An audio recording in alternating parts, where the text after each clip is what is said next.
Seja bem-vindo, meu nome é Gabriel Rodrigues e você está no canal Pregando o Evangelho. E eu gostaria, através desse estudo, falar acerca da blasfêmia contra o Espírito Santo com os irmãos. E eu creio que é um assunto que estava queimando muito no meu coração esses dias, e eu gostaria de compartilhar o meu estudo com os irmãos em Cristo. Devido a inúmeras pregações e posições equivocadas de muitos acerca desse assunto, muitos cristãos sinceros, eles ficam com a consciência pesada por pensar que blasfemaram contra o Espírito Santo. Mas blasfemar, meus irmãos, contra o Espírito Santo seria ofendê-lo apenas com palavras, dizer que uma manifestação pentecostal em línguas não é evidência do Espírito Santo. Mas o que a Bíblia fala a respeito desse assunto? Vamos ao texto bíblico do nosso estudo. Eu lhes asseguro que todos os pecados e blasfêmias dos homens lhes serão perdoados, mas quem blasfemar contra o Espírito Santo nunca terá perdão, é culpado de pecado eterno. E o que realmente Jesus quis nos alertar nessa passagem? A passagem da blasfêmia contra o Espírito Santo, ela aparece somente 2 vezes em todo o Novo Testamento, registradas pelo evangelista Mateus e Marcos. Primeiramente, nós devemos esclarecer o que significa a palavra blasfemar.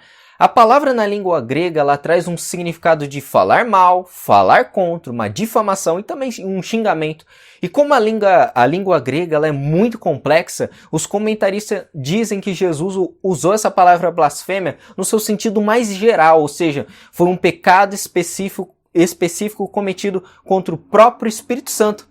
E já encontramos no Antigo Testamento advertências terríveis para quem blasfemasse contra Deus. Veja o texto comigo. Aquele que blasfemar o nome do Senhor será morto.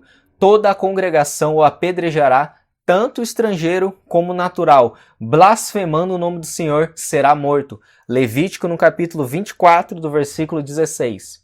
E a blasfêmia contra Deus, ele era um crime capital e a pena era de morte. A pessoa que pecava deliberadamente e consciente também contra Deus era um pecado imperdoável. E nós encontramos também essa mesma advertência em Números, no capítulo 15 e no versículo 30, meus irmãos. Eles eram pecados cometidos conscientemente, voluntariamente, e a pessoa que cometia tal pecado seria excomungada de Israel e também seria morta.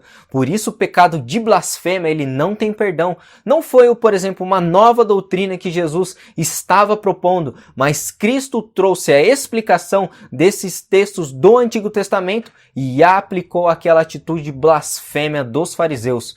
Ou seja, meus irmãos, tratar a pessoa da Trindade com desdém, desprezo, que é o Espírito Santo, meus irmãos. E já nessa passagem nós entendemos a revelação bíblica da Trindade entre Pai, Filho e Espírito Santo. Se o Espírito Santo, meus irmãos, ele não fosse Deus, não teria um significado em Jesus declarar que esse pecado efetuado contra a sua pessoa seria imperdoável. Indo ao texto do Novo Testamento, precisamos analisar que o pano de fundo desse ocorrido, meus irmãos, Jesus ele estava ganhando, por exemplo, reconhecimento, popularidade e através de seus milagres, da sua pregação. E essa fama despertou hostilidade e inveja contra Jesus da parte dos fariseus. O evangelista Mateus descreve isso claramente em seu evangelho, porque sabia que por inveja o tinham entregado. Mateus capítulo 27, do versículo 18. E esse contexto onde foi dito essas palavras foi na ocasião onde Jesus expulsou demônios e os fariseus atribuíram o poder do Espírito Santo às forças malignas de Satanás, dizendo que ele fez isso através de Belzebu. O que quer dizer Belzebu? Belzebu era o príncipe dos demônios, significando senhor das moscas ou senhor do estrume na língua grega. Imagine atribuir essa designação horrível ao Espírito Santo. Os fariseus eles eram antagônicos contra Jesus, pois ele realizava milagres, ressuscitava pessoas. E se esse poder sobrenatural de Jesus não era de Deus, conforme os fariseus alegavam, eles atribuíram o poder de Jesus às forças de Satanás. E essa injúria e blasfêmia contra a pessoa do Espírito Santo foi imperdoável. E Jesus explica esse entendimento errado e blasfemo dos fariseus dizendo essas palavras. Jesus, porém, conhecendo-lhes o pensamento, disse: todo reino dividido contra si mesmo ficará deserto, e toda cidade ou casa dividida contra si mesmo não subsistirá. Se Satanás espelha Satanás, dividido está contra si mesmo. Como, pois, subsistirá o seu reino?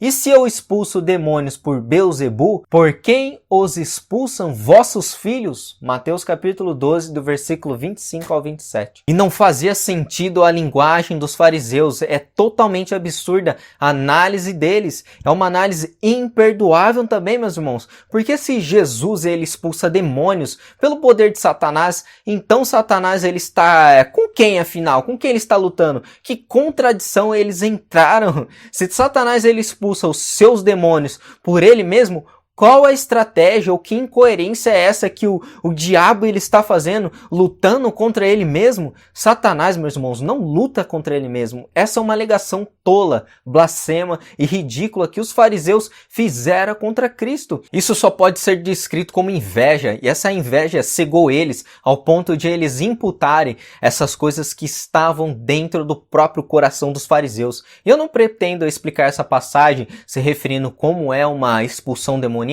pois estarei deixando para explicar no próximo estudo que eu estarei realizando aqui no canal, meus irmãos, a respeito desse assunto, pois estamos falando sobre o que é blasfêmia contra o Espírito Santo e devemos focar nisso. E também o evangelista Marcos registra as palavras de Jesus: em verdade vos digo. Sempre que Jesus pregava, era uma ênfase que ele sempre trazia nas suas pregações.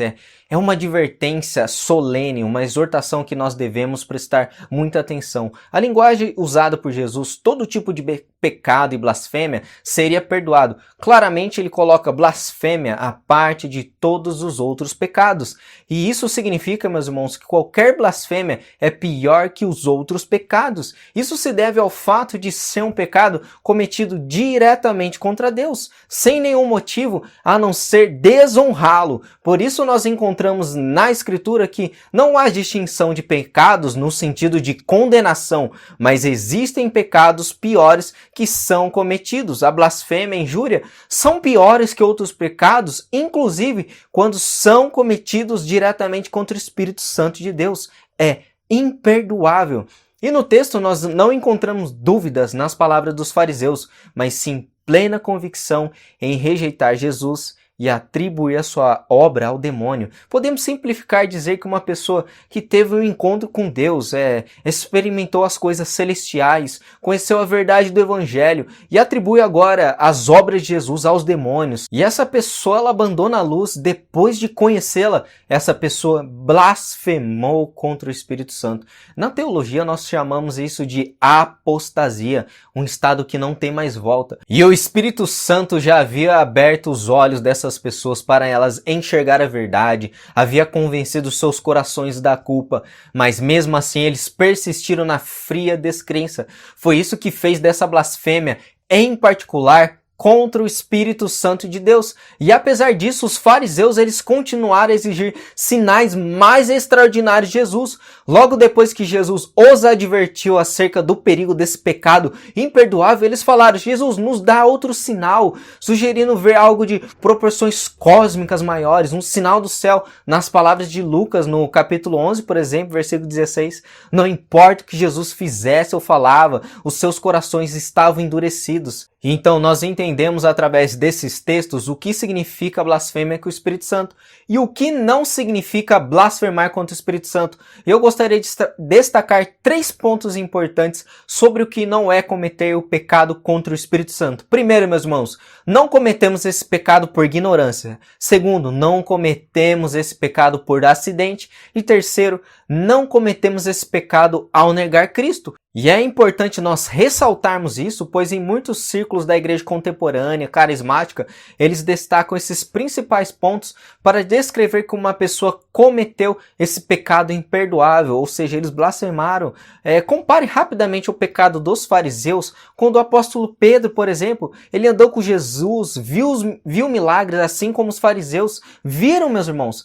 Pedro negou Jesus, rejeitou ele, mas Pedro encontrou perdão para o seu pecado. Precisamos corrigir uma visão equivocada que permeia em muitas igrejas pentecostais, carismáticas, pois essa passagem interpretada fora do seu devido contexto foi utilizada por muitos pregadores para colocar medo nas pessoas. E muitos pentecostais e carismáticos alegam que o fato de você questionar uma manifestação que você não acha que é uma obra do Espírito Santo, você está blasfemando. Eles dizem, isso é uma blasfêmia contra o Espírito Santo, tome cuidado com isso. E um cristão sincero que não acredita nas manifestações grotescas que acontecem em muitas seitas que se chamam igreja e duvida delas analisando as escrituras, as pessoas que distorcem esse texto começam a dizer, olha, você tem blasfemado contra o Espírito Santo, tome muito cuidado com isso. Quem nunca viu isso vindo de um pentecostal? Eu escutei inúmeras vezes porque eu frequentei igrejas pentecostais durante 4 anos na minha vida. E esse tipo de atitude não encontramos respaldo na Escritura, pois as Escrituras nos incentivam a examinar os espíritos e julgar todas as coisas. E eu fiz um vídeo a respeito disso, meus irmãos, de julgarmos corretamente, se a Bíblia proíbe ou não julgar, e o link vai aparecer aqui em cima nos cards. Talvez esse estudo possa abençoar vocês também e seja um complemento desse estudo. E assim, através da imposição do medo, eles silenciam o discernimento das pessoas. Não é isso, meus irmãos, que Jesus está falando nessa passagem específica. É uma distorção do texto. Não podemos esquecer também que as palavras de Jesus sobre o pecado imperdoável começam com essa grande promessa, meus irmãos. Todo pecado e blasfêmia será perdoada. Mateus capítulo 12, versículo 31. O amor de Deus é um amor tão grande, misericordioso, que ele demonstrou isso lá na cruz do Calvário para nós pecadores. Jesus sofreu insultos na cruz, ele foi blasfemado por muitos, escarnecido, mas aqueles que se arrependeram dos seus pecados receberam perdão. Até o ladrão na cruz. O maior pecado, meus irmãos, já cometido foi a crucificação do Filho de Deus lá no Calvário, mas Deus nos perdoa através desse sacrifício. E é importante sempre ressaltarmos, meus irmãos, que a interpretação incorreta da Escritura se deve ao fato de nós ignorarmos o contexto da passagem, isolar esse versículo aonde está tendo uma narrativa entre Jesus e os fariseus. E por muitos ignorarem o contexto dessa passagem ou foram ensinados também incorretamente sobre esse versículo, muitos imaginam que blasfemar contra o Espírito Santo seria cometer algum pecado sem conhecimento disso que ele está fazendo e ficam, por exemplo, com a mente muito perturbada. Nós devemos analisar que Jesus Cristo não explicou profundamente acerca desse pecado imperdoável, mas não precisamos, meus irmãos, fazer uma ginástica hermenêutica para entender o texto, meus irmãos. O contexto dessa fala de Jesus é uma resposta à blasfêmia dos fariseus. Está bem claro. Toda interpretação incorreta poderia ser evitada se mantivéssemos os olhos focados no contexto de toda a passagem nas Escrituras. E então o que nós aprendemos com esse texto é que blasfemar contra o Espírito Santo não é falar contra ele de forma descuidada ou inconsciente, como muitos alegam nas igrejas contemporâneas. Muito menos analisar uma atividade carismática e duvidar se isso é obra do Espírito Santo ou não. E a pergunta que fica, meus irmãos, um cristão genuíno pode cometer esse pecado imperdoável? De maneira nenhuma. Uma pessoa que tem sua consciência preocupada, perturbada, se blasfemou contra o Espírito Santo, é um grande sinal que você não blasfemou. A apostasia, meus irmãos, ela causa dureza, insensibilidade contra o pecado, e jamais as pessoas sentem peso no coração por ofender a Deus. Um cristão genuíno, quanto mais ele cresce no seu conhecimento de Deus, ele percebe que o menor crime que ele comete contra Deus é uma ofensa enorme e grave. E ele jamais diria algo tão profano contra o seu Senhor que resgatou. Jamais ele diria algo contra o Espírito Santo de Deus, que abriu seus olhos, regenerou o seu coração. E indo agora ao final do nosso estudo, meus irmãos, eu gostaria de trazer 4 características bem rápidas do que é blasfemar contra o Espírito Santo. Uma pessoa ela teve um conhecimento claro de quem é Jesus, é o primeiro ponto. O segundo ponto, essa pessoa ela teve um conhecimento de que o Espírito Santo está agindo por meio de Cristo. E esse terceiro ponto, ela rejeita conscientemente Jesus e a sua obra. E em seguida ela endurece o seu coração, mesmo com toda essa luz. E o quarto ponto é uma atribuição caluniosa à obra do Espírito Santo em Cristo aos poderes de Satanás. Se realmente, meus irmãos, alguém cometer esse pecado, ela não terá perdão. E eu gostaria de trazer uma descrição bem breve e clara também de como a apostasia se inicia no nosso coração e leva a esse pecado imperdoável. A blasfêmia contra o Espírito Santo, meus irmãos, nós podemos descrever como resultado gradual no progresso do pecado. E a pessoa, ao pecar, ela não se arrepende desse pecado, continuando nessa mesma prática. Assim como escrito em Efésios, ela está entristecendo o Espírito Santo de Deus. E essa falta de arrependimento leva a pessoa a resistir ao Espírito Santo de Deus, meus irmãos. E quanto mais ela progride no pecado, ela apaga o Espírito Santo de uma vez por todas. Irmãos em Cristo, eu quero exortar vocês de como isso é terrível. Eu já entristeci inúmeras vezes o Espírito Santo. E ao pararmos, por exemplo, de lermos as Escrituras, a sua palavra inspirada, não nos arrependemos diariamente dos nossos pecados cometidos, o estado da nossa alma vai se atrofiando cada vez mais. Quantas pessoas ao longo da vida cristã se apostataram por causa disso e atribuíram a obra de Deus a espíritos malignos e a injúrias ao próprio Espírito Santo? Então, meus irmãos, que a exortação do autor de Hebreus penetre em nossos corações todos os dias. Assim, pois, como diz o Espírito Santo, hoje, se ouvirdes a sua voz, não endureçais o vosso coração. Hebreus capítulo 3, do versículo 7 ao 8. E esse foi mais um estudo aqui no canal, meus irmãos. Se você gostou, deixe o seu like, comente também a respeito desse estudo, meus irmãos. E se inscreva se ainda você não é inscrito. Que Deus abençoe todos vocês e que esse estudo possa edificar a sua vida em nome de Jesus.